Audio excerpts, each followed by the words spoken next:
그것이 우리가 구원받은 이후에도 우리는 그렇게 살 수밖에 없는 존재임을 우리는 정말 너무 알지 못했습니다. 우리는 하나님 앞에 뭔가 끊임없이 나의 것으로 드릴 수 있는 존재인 줄 알았고, 끊임없이 하나님이 기뻐하신 자로 업그레이드된 인생을 살아서 하나님께 기쁨과 하나님께 보람을 드릴 수 있는 그런 자인 줄 알았습니다.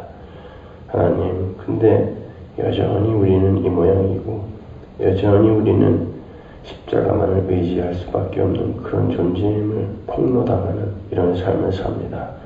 하나님, 그러나 그게 복이며 그러한 깨달음이 진짜 하늘의 은혜를 받은 자들의 그런 삶임을 우리는 성경을 통해서 너무나 잘 압니다. 아버지 하나님, 오늘 이 아침에도 하나님, 왜 우리는 하나님의 은혜 없이는 살 수 없는 존재이며 도대체 우리는 이 땅에서 무엇을 명확히 배우고 가야 하는 것인지 더욱 선명하게 우리의 마음에 말씀하여 주옵소서. 예수님의 이름으로 기도합니다. 사도행전 3장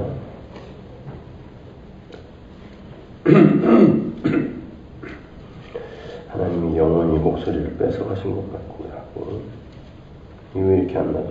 목이. 자, 사도행전 3장 11절부터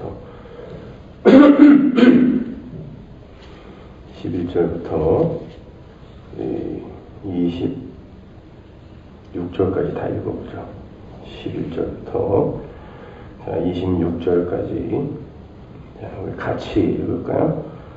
나온 사람이 베드로와 요한을 붙잡으니 모든 백성이 크게 놀라며 달려나아가 솔로몬의 행각이라 칭하는 행각에 모이거늘 베드로가 이것을 보고 백성에게 말하되 이스라엘 사람들아, 이 일을 왜 기이히 여기느냐? 우리 개인의 본능과 경건으로 이 사람을 걷게 한 것처럼 왜 우리를 주목하느냐? 아브라함과 이삭과 야곱의 하나님, 곧 우리 조상의 하나님이 그 종 예수를 영화롭게 하셨느니라. 너희가 저를 넘겨주고 빌라도가 놓아주기로 결단한 것을 너희가 그 앞에서 부인하였으니, 너희가 거룩하고 의로운 자를 부인하고 도리어 살인한 사람을 놓아주기를 구하여 생명의 주를 죽였도다. 그러나 하나님이 죽은 자 가운데서 살리셨으니 우리가 이 일의 증인이로라. 그 이름을 믿음으로 그 이름이 너희 보고 아는 이 사람을 성하게 하였나니, 예수로 말미암아 난 믿음이 너희 모든 사람 앞에서 이같이 완전히 낫게 하였느니라. 형제들아, 너희가 알지 못하여서 그리하였으며 너희 관원들도 그리한 줄 아노라. 그러나 하나님이 모든 선지자의 입을 의탁하사 자기의 그리스도의 해에 받을 일을 미리 알게 하신 것을 이와 같이 이루셨느니라. 그러므로 너희가 회개하고 돌이켜 너희 죄 없이 함을 받으라. 이같이 하면 유쾌하게 되는 날이 주 앞으로부터 이를 것이요, 또 주께서 너희를 위하여 예정하신 그리스도 곧 예수를 보내시리니, 하나님이 영원 전부터 거룩한 선지자의 입을 의탁하여 말씀하신 바 만유를 회복하실 때까지는 하늘이 마땅히 그를 받아들이라. 모세가 말하되 주 하나님이 너희를 위하여 너희 형제 가운데서 나 같은 선지자 하나를 세울 것이니 너희가 무엇이든지 그 모든 말씀을 들을 것이라. 누구든지 그 선지자의 말을 듣지 아니하는 자는 백성 중에서 멸망받으리라 하였고, 또한 사무엘 때부터 옴으로 말한 모든 선지자도 이때를 가리켜 말하느니라. 너희는 선지자들의 자손이요 또 하나님이 너희 조상으로 더불어 세우신 언약의 자손이라. 아브라함에게 이르시기를 땅 위의 모든 족속이 너희의 씨를 인하여 복을 받으리라 하셨으니, 하나님이 그 종을 세워 복 주시려고 너희에게 먼저 보내사 너희로 하여금 돌이켜 각각 그 악함을 버리게 하셨느니라. 자, 이제 베드로의 두 번째 설교인데요. 자, 이 사도행전 3장에 이 베드로의 설교와 사도행전 17장에 가면 바울의 설교가 있죠. 정확하게 일치한다는 걸 아십니까? 그러니까 이 시대의 교회에 던져져야 할 설교는 이 틀에서 조금이라도 벗어나면 안 되는 거예요. 그러니까 목사의 모든 설교는 바로 이 사도들의 설교, 이것도 물론 전부 다 토시 하나 빠지지 않고 다 적힌 건 아니죠. 그죠? 그것도 여기도 이제 많은 축약이 있지만, 근데 이제 이게 설교의 틀이어야 된다는 것이죠. 근데 이 설교를, 베드로나 사도 바울은 죽는 날까지 이 설교만 하다가 갔습니다. 어떻게 생각해 보면은 참 그때는 그 말씀 전하는 사람들이 좀 편했을 것 같아요. 그죠? 요 틀 하나 속에서 계속 이 틀을 이야기하니까 하나님이 그 안에서 그냥 역사를 해버리시는 거예요. 근데 오늘날도 사실 저도 그렇지만 설교사들이 너무 조바심을 내고 자꾸 무슨 어떤 지적 자랑을 하려고 하고 또 자기가 얼마나 많이 공부했고 아는가를 사람들에게 인정받고 싶어하는 그런 욕구들이 오히려 설교들을 더 어렵게 만들지 않는가. 물론 이제 개혁주의 진영에서 하는 이야기예요. 다른 무슨 뭐 예화나 이야기하고 신문에서 읽은 이야기나 하고 뭐 소설책 이야기나 하는 그런 설교 말고 개혁주의 진영에서 이제 행해지는 설교들 있잖아요. 어떤 설교 같은 거 읽으면 굉장히 너무 제가 듣고 읽어도 너무 난해한 그런 설교들이 많아요. 조나단 에드워드의 설교 같은 거 특히 그 글로 지금 읽어도요. 수십 번을 읽어도 저는 어떤 거는 이해가 아직도 안 가는 게 있어요. 그 신앙과 정서라는 책 있죠. 조나단 에드워드의 책. 그런 책을 한번 보면은 아직도 그 신앙과 정서라는 그 책을 신학생들이 연구를 해야 할 정도로 굉장히 너무 어려워요. 칼바르트 같은 사람의 설교 같은 것도요. 제가 칼바르트의 책을 굉장히 로마서 강의 같은 거 정독을 해서 여러 번 읽어봤는데 도대체 그 양반의 어휘나 단어 같은 것들은 도저히 어디서 그런 것들을 끌어낸 건지, 철학을 원래 공부한 사람이라 그런지 이해가 안 가요, 지금도.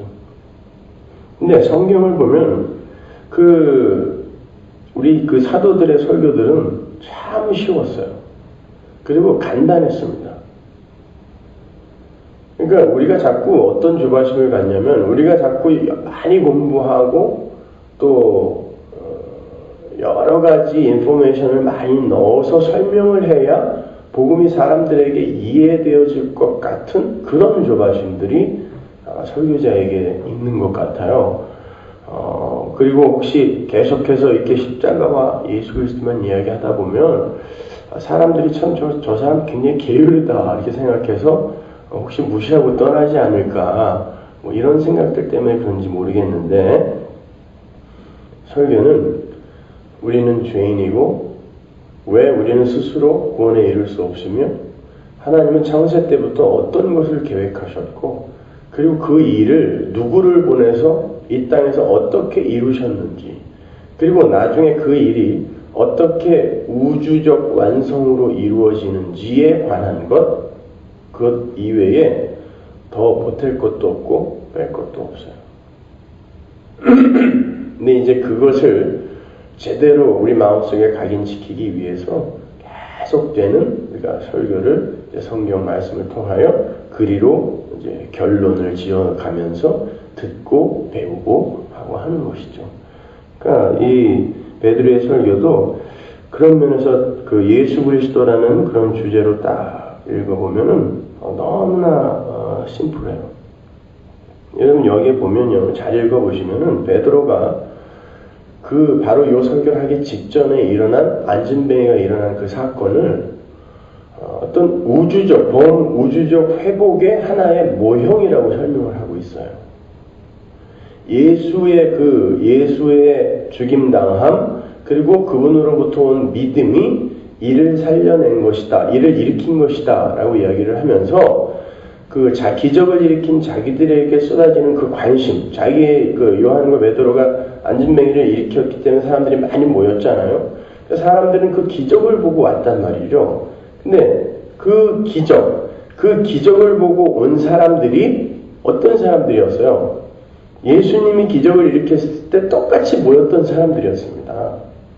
근데 베드로가 그들에게 뭐라 그러냐면 니들이 지금 기적을 보고 우리를 지금 이렇게 환대를 하고 우리에게 모였는데 바로 너희 얼마 전에 너희들에게 그런 기적을 일으켰던 바로 그 예수에게 너희들이 떼거지로 모여가지 않았었냐? 근데 너희들이 그분을 죽이지 않았냐?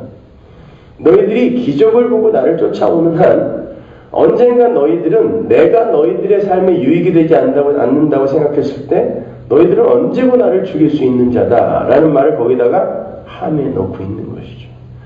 여러분, 이 시대의 기독교가 그런 어떤 자기 인생에 유익이 되는 무엇을 찾기 위하여 사람들이 모이는 곳, 그리고 그런 것들을 약속해주는 어떤 종교로 지금 전락을 해버렸는데 바로 사도 바울은 이 시대의 교회, 아니 전 역사를 아우르는 교회에게 이 메시지를 똑같이 전달하고 있는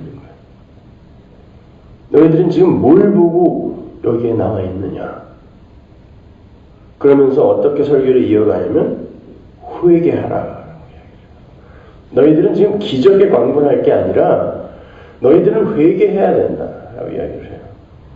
너희들이 지금 집중해야 할 것은 죄라는 거예요. 너희의 죄. 왜 이번 주일에 이제 죄를 사하여 주시는 것과 죄에 대해서 이제 공부할 텐데 이 시대 교회가 제일 듣기 싫어하는 설교죠. 죄. 저희 교회에서는 매주 떨어지는 설교지만 신학교에서도 죄에 대한 설교를 하게 되면 3개월 이내에 교인이 반으로 줄게 될 것이니까 죄에 대한 설교는 될 수 있으면 하지 말라라는 공공연한 가르침이 가르쳐지고 있는데 그렇지 않습니다. 사도 바울은 베드로는 여기에서 인간의 죄를 정확하게 지적하고 있어요. 너희가 예수를 죽였다.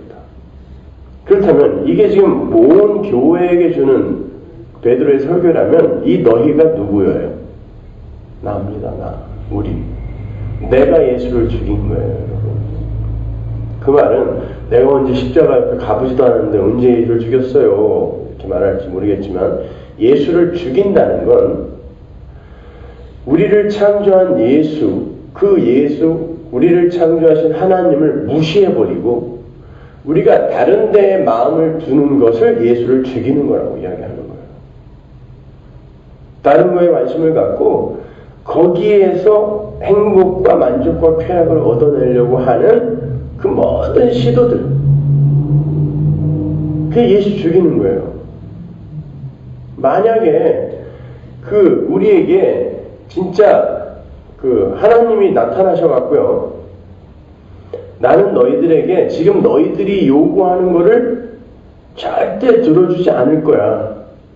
나는 너희들의 죄를 해결해 주려고 하는데 너희들이 거기에 대해서 마음을 두지 않으면 나는 너희들에게 해줄 게 없다. 그 죄가 해결된 이후에 하나님 나라의 그 영원한 삶, 거기에 관심을 두지 않고 너희들이 만약에 이 세상에서 니들이 원하는 소원을 이루고 니들이 원하는 그런 비전을 성취하는 그것을 목적으로 나를 찾아왔다면 나는 너희들에게 해줄 게 아무것도 없어 라고 명확히 얘기했다고 생각해 보세요. 그래도 교회에 남아있는 사람이 몇 사람 될 것 같으세요? 그게 진짜 확실한 거예요. 제가 아무리 여기서 이렇게 이야기를 해도 그래도 설마 그러고 이제 앉아있는데 진짜 그게 명확히 밝혀졌다면 우리 목사가 몰라도 뭘 한참 모르는 거지 저거.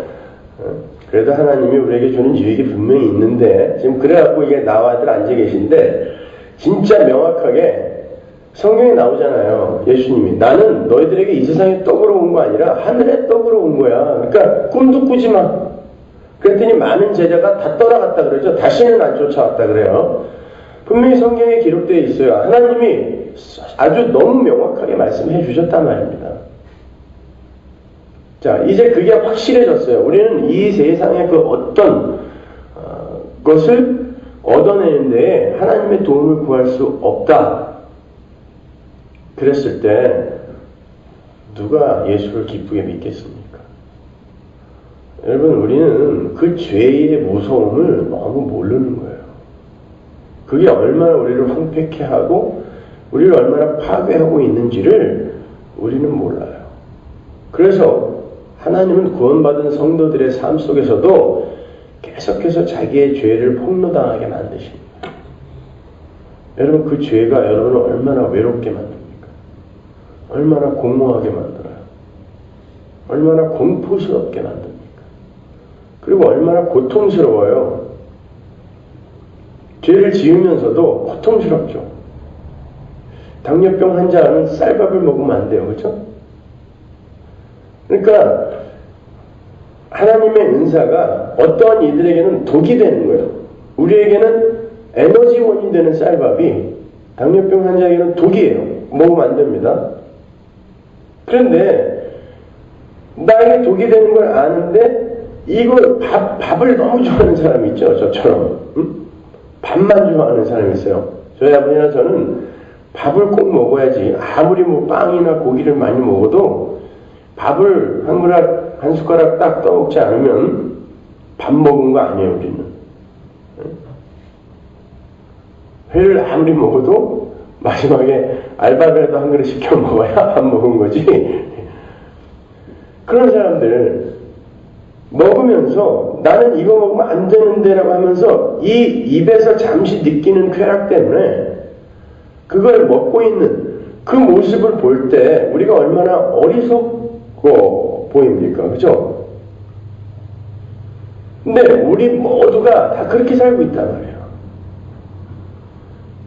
구원받은 성도라고 하는 사람도 그 죄가 자기를 얼마나 파괴하며 나중에는 이 화인 마신 거라 그러죠. 화인을 맞게 되면요. 이게 굳어버려서 습가가 돼가지고 바늘로 찔러도 거기에는 감각이 없어지는 거예요. 그게 화인이거든요. 그 죄가 너무 덕지덕지 내게 붙어버리면 나중에 우리가 감각이 없어져요. 그걸 알면서도 근데 하나님은 그러한 성도들을 가만 놔두지 않아요. 절대로. 그래서 우리 마음속에 굉장한 죄책감이 들고 고통스럽고 힘들고 내가 왜 그랬던가 그런 것 때문에 하나님 앞에 또 기도도 못하고 그죠? 그러면서 얼마나 힘들어요. 근데도 우리가 계속 그 짓을 한단 말입니다. 왜? 하나님이 우리에게 그 아픔을 경험케 해주시는 거예요. 일부러. 너희들이 어떤 지경에서 구원받은 건지 잊지 말아라. 그 나중에는 지겨워지죠. 아주 그게. 그 삶을 반복하는 게 지겨워져. 그러니까 조금씩 우리의 삶 속에서 그런 것에 대한 포기가 나오고 그걸 자기 부인이라고 그러죠. 그리고 내 안에 사는 예수가 기뻐하는 삶을 사는 거예요. 그때 진짜 기쁘고 진짜 행복합니다. 여러분 우리가. 어저께 이제 저희 아버님이 그 한국으로 떠나셨는데 그 아버님 어머님이 계실 때는 몰랐는데 막상 또 이렇게 떠나시니까 너무 그 마음이 공허해요. 고작 2주인데 2주 계시는 동안 매일 새벽에 나와서 밤늦게 들어가서 얼굴도 잘 못 뵈고 우리 집사람이 계속 뭐 구경도 시켜드리고 했지만 그런 게 너무 그 죄송하고 또 가보면 아버님은 항상 무슨 일을 하고 있어요. 그 문도 고치고 계시고 잡초도 뽑고 계시고 뭔가를 자꾸 해주시려고 하는 그런 모습 때문에 그런 게 너무 안쓰러워. 네? 여러분, 저는 분명히 설교를 할 때 그런 모든 관계들이 이 세상에서 하나님과의 관계 앞에서 정리되어져야 할 것이라고 설교를 해왔습니다. 그죠? 그래야 나중에 우리가 천국에 가서 이성과 인격을 갖고 살 텐데 그리고 내가 이 땅에서 관계를 맺고 살고 있던 사람들을 정확히 다 알아볼 거예요. 천국에서도 육신을 입고 살기 때문에 모두 다 특징이 있습니다. 그리고 알아본단 말이에요. 서로. 근데 내가 사랑했던 사람, 나와 관계를 맺었던 사람이 그곳에 없어요. 우리 아버님, 어머님이 나랑 몇 주를 지금 살다가 가셨는데 없는 게 이렇게 큰 공허로 와요. 근데 천국에 가서 영원히 못 보면 어떻게 될까요? 영원히. 이 공허감보다 억만 배 더 큰 공허감이 우리에게 올 텐데 거기를 천국이라 그래요? 그럴 수 없잖아요. 이런 공허감을 갖고 사는 곳이 천국이에요. 따라서 우리는 부활의 몸으로 이 온전하게 이제 완성이 될 때 이 세상의 모든 관계가 정리가 된단 말이에요. 그때는.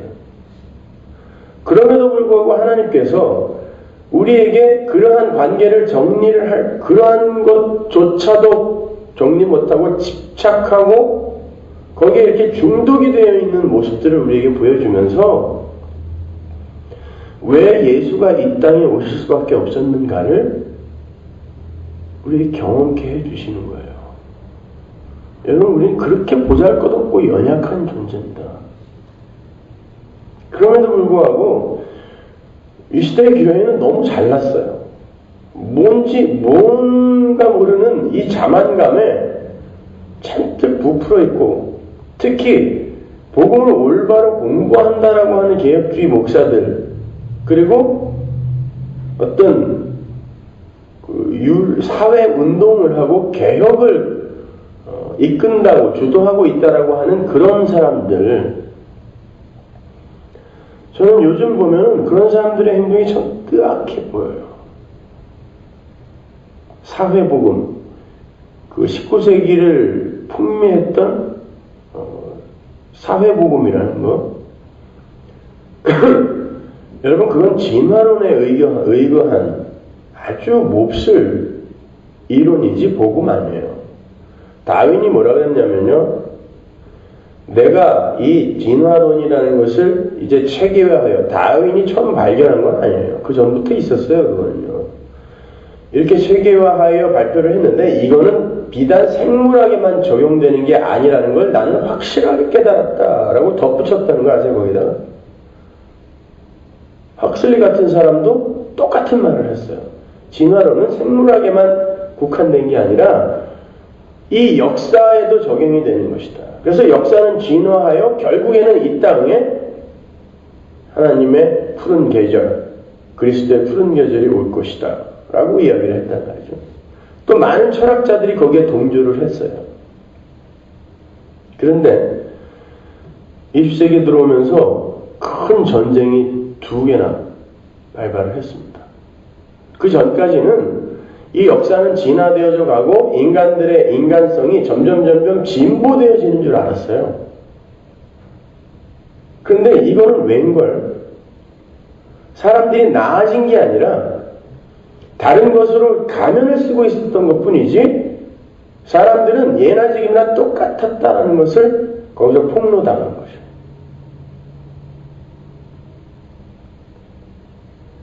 제가 최근에 어떤 중국 선교사님으로부터 그 기독교인뿐만 아니라 종교인들에게 중국 공안들이 그 고문을 한 이제 자료들을 넘겨받아서 사진도 보고 쭉 읽어봤거든요. 여러분, 그건 사람이 아니에요. 지금 그런 일이 벌어지고 있더라니까요. 그걸 보면서 야, 다른 종교에도 이렇게 순교자들이 있구나. 그 사람들이 자기들이 믿는 종교를 부인을 안 해갖고 그렇게 고문을 당하고 죽더라는 거예요. 여러분, 그게 우리가 내놓을 게 아니에요. 그건 하나님이 우리를 그렇게 만들어주실 때 가능한 거지, 여러분은 예수를 위해서 목숨 바쳐 무슨 내 모든 것을 다 비워낼 수 있는 그런 존재가 못 됩니다. 그런 게 만약에 우리의 목적지라면 다른 종교인들은 벌써 거기에 도달해 있는 거죠. 그죠? 공산주의 국가에서 기독교인만 순교당한 거 아니에요. 모든 다른 종교인들이 다 순교당했습니다. 그들이 하나도 부인을 안 했다니까요, 예수를. 거기는 우리가 도달해야 될 지점이 아니라, 하나님, 저는 이렇게 못하기 때문에 하나님께서 저에게 힘을 주셔야 저는 사는 자군요 에서 순교도 나오는 거고, 저는 하나님의 힘을 의지하지 않고는 절대 존재조차가 불가능한 자군요 에서 신사참배도 나오는 거예요. 여러분, 신사참배한 사람들을 너무 폄하하지 마세요. 무슨 재건파나 고신 측에서 야 우리는 신사참배 안 했으니까 우리가 진짜다라고 이야기하는데 그런 무식한 소리 하면 안 돼요. 여러분 오히려 그러려면 신사참배하고 하나님 저는 하나님의 은혜가 아니면 이렇게밖에 살 수 있는 존재 살 수밖에 없는 존재 저는 이 정도밖에 안 됩니다라고 하나님 십자가 앞에 오히려 엎드리는 게 올바른 신앙인 것입니다. 여러분. 그럼에도 불구하고 우리는 너무 잘났어요. 여러분 만약에 기독교가 지향하는 게 그 사회복음을 주장하는 사람들의 그런 지향점이 맞다면 지금 기독교는 실패한 겁니다. 뭐가 낮았습니까 지금? 인간들의 윤리가 뭐가 낮았어요? 세상이 이렇게 살기 좋아졌나요? 부자들만 살기 좋아졌습니다. 연약하고 가난하고 핍박받는 이들은 점점 더 밑으로 나락으로 떨어지고 있잖아요. 소수의 선택된 자들만 잘 먹고 잘 사는 곳이 지상낙원인가요? 만약에 기독교의 지향점이 거기였다면 기독교는 지금 실패한 거잖아요. 사도 베드로는 우리는 거기에 관심 두는 게 아니라 예수께서 다시 오시면 우리에게 범우주적으로 완성된 하나님 나라를 바라보고 사는 것이다라고 이야기하고 있단 말입니다. 여기에 이 설교에 베드로의 설교에 바울의 설교에 어디 너희들은 나가서 제도를 만들고 사회를 개혁하고 촛불 들고 나가서 데모하여 모든 이들이 다 잘 먹고 잘 사는 곳을 만들어라라는 그런 내용이 어디 있습니까 여기? 오히려 너희들은 예수를 죽인 자들이니까 그 예수에 의해서 구원받아야 돼. 너희들은 회개해야 돼. 그래야 너희들에게 유쾌한 날이 온다라고 해요. 유쾌한 날이 온다. 회개해야. 여러분 이 땅은 어떤 제도나 어떤 개혁이 와도 절대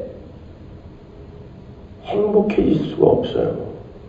죄의 문제가 해결이 되지 않으면 이 땅에는 행복이 올 수가 없는 것입니다. 그래서 우리는 교회에서 끊임없이 죄에 대해 지적해야 되고 그 죄가 어떻게 해결되었는지 그리고 너희들은 왜 지금 구원받은 이후에도 이 땅에서 이렇게 죄의 증상들로 고통을 받으며 살아야 하는지에 대해서 가르쳐주고 예수가 다시 오시게 되면 이제 완성될 그 나라에 대한 소망으로 자꾸 끌고 가야 되는 거예요. 예수가 오시는 그날을 바라보자고. 그때는 우리가 이렇게 집착하고 우리가 이렇게 집중하여 관심을 두고 있는 이런 것들 아무것도 아니라는 거 곧 알게 될 거니까 우리 그날 바라보자고. 그래서 여러분이 말씀을 잘 배우는 거고 열심히 기도를 하셔야 되는 거예요. 여러분 기도하지 않고 그 하나님 나라에 대한 민감함을 계속 유지할 수 있을 거라고 생각하지 마세요. 기도만이 하나님과 연합될 수 있는 유일한 시간이에요. 우리가 말씀을 통하여 하나님과 대화하고 기도를 통하여 하나님과 대화하고 그 말씀과 기도로 계속해서 우리를 하나님과 이렇게 민감하게 유지하지 않으면 금방 정 떨어져요. 여러분 혹시 그러실지 몰라요? 제가 어제 우리 아버님이 가셨다고 칼럼을 올려놨더니 어떤 분이 메일을 썼어요. 목사님, 저는 아버지하고 15년을 떨어져 있었대. 저 신분 때문에, 체류 신분 때문에. 그런데도 하나도 그립지 않다는 거예요. 근데 뭐 2주일 같이 있어놓고 뭐 이렇게 그립다고 그러냐고. 15년 떨어져 있었으니까 안 그리운 거예요. 나와 금방 대화하고 그 따뜻한 온기를 아직도 내가 아버지가 앉았던 의자에서 느낄 수 있는데 어떻게 그 아버지를 안 그리워합니까? 마찬가지로 우리가 기도와 말씀 속에서 아버지를 끊임없이 이렇게 만나지 않으면 여러분의 삶 속에서 하나님 없는 사람으로 살 수밖에 없어요.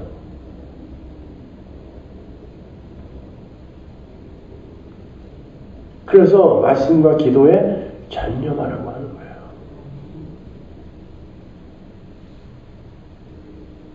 하나님 아버지가 그립지 않고 하나님 아버지가 좋지 않은데 어떻게 세상 것에 우리의 눈이 안 갑니까? 그러니까 자주 세상으로 우리의 마음을 빼앗기는 거예요. 여러분 절대 안 됩니다. 하나님을 바라보세요. 하나님만 여러분의 행복의 근거예요. 이 세상 그 어떤 속임수, 그 어떤 이단 사설들, 여러분이 하나님 앞에 그렇게 민감하게 서는 그 일에 열심을 그리고 성실히 임하는 한 여러분을 절대 침범에 들어올 수 없습니다.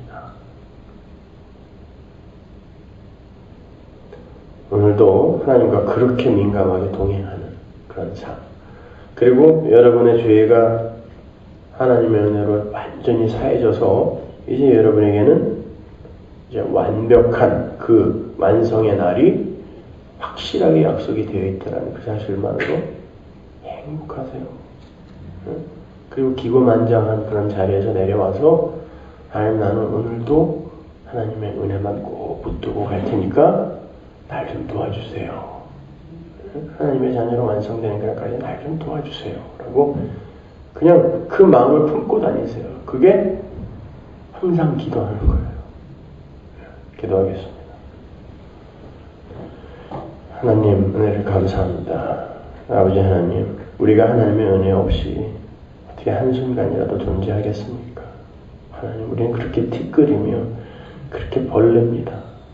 근데 하나님이 우리를 하늘의 왕으로 삼아주셨으니 아버지 그 은혜 앞에서 우리가 무슨 불평을 할 수 있겠습니까? 하나님, 그럼에도 우리 일이 이렇게 쉽게 흔들립니다. 도와주옵소서. 이 세상에서 우리 하나님의 은혜만을 꼭 붙들고 흔들리지 않는 믿음으로 세상과 싸워 이길 수 있도록 힘 주옵소서. 예수님의 이름 기도합니다.